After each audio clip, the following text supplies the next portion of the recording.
Hey, y'all, Peter here again. One of the questions is, I think it's pretty common knowledge that the Chinese church, the church in China, is apparently one of the fastest growing churches in the world, or is the fastest growing church in the world. Now, why is that? Why is China the fastest growing church in the world? Well, it's because the Chinese church is persecuted heavily by the government on a government level. Alright, so the Chinese church, before Mao Zedong came along, I think Mao came along, was just like the Western church. But as soon as he started to go against the church and persecute it, 80% of the church fell away. 20% of the real believers went underground into homes and on the streets, and the church exploded. It exploded, and so that's why it's the fastest growing church. It doesn't take a rocket scientist to look at the Chinese church and look at the template of the Book of Acts, or the way the church operated in the Book of Acts, and go, what's the common denominator here? They were in the homes and on the streets, guys. So, today, during COVID, we've got pastors standing up and saying, it's wrong that the government is shutting down our buildings, etc., etc. We're standing up for our rights to meet, blah, blah, blah. We're being persecuted, blah, blah, blah. End times. Come on, we've got to get back into our buildings. Wrong. It's not going to work.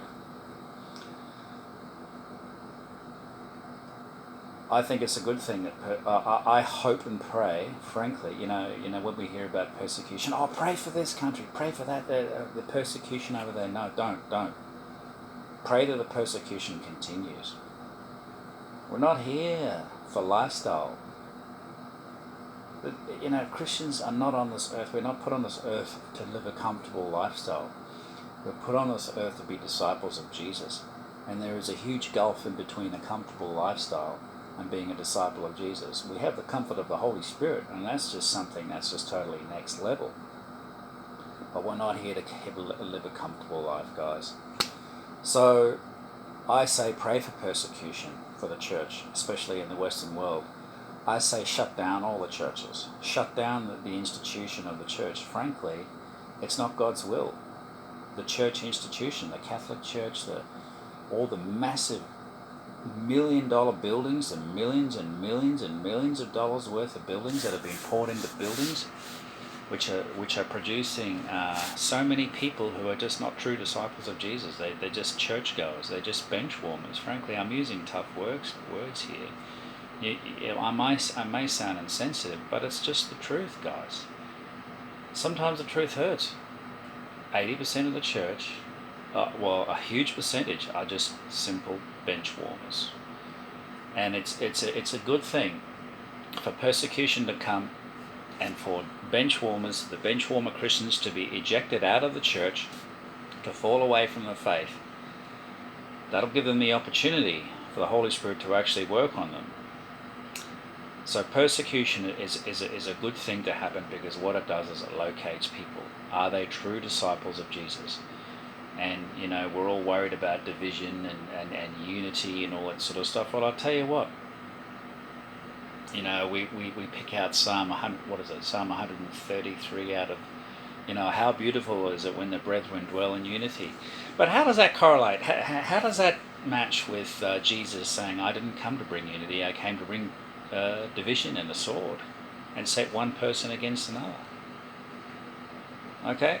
And when Jesus on Judgment Day, when he says he's going to set the goats on one side and the sheep on the other, that's certainly not unity. Jesus is not into unity just for the sake of unity. Jesus wants unity, but with unity, people united with his truth, together with each other with his truth, not just anybody.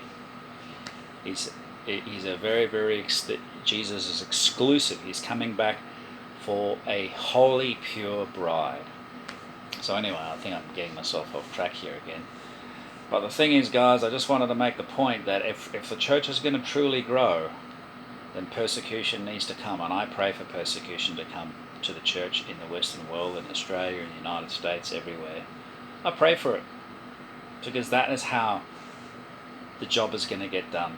That is how people are going to truly wake up to being disciples of Jesus, and not just freeloaders that go to church and freeload. You've got an interesting dynamic today, after COVID, and pastors are saying, oh, you need to come back to church, sitting at home and watching church online is not the same. Well, the people that are sitting at home and watching church online, if they're not coming back to church, they were never really there in the first place. Okay?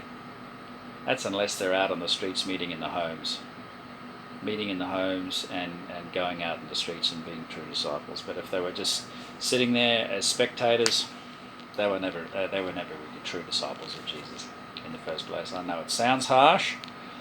Best for me to say this to you now and be offended now than it to be said on the day of judgment.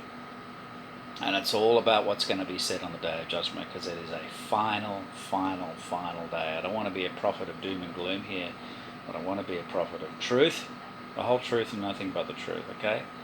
Alright, guys. So let's just get out, let's pull away from the church structure, pull away from the pyramid structure of the church, the building, the whole idea of going to church on a Sunday, the whole idea of going to a building and going to church rather than just being the church to the world. Come on, guys. It's going to end. The way church is at the moment, it's a matter of time. I don't know how many years it's going to take, whether it takes another 10 years, whatever. Who knows? Nobody really knows that. But it's going to happen eventually. So I say just get with the program. Get with the program. Alright, guys. God bless you. Bye-bye.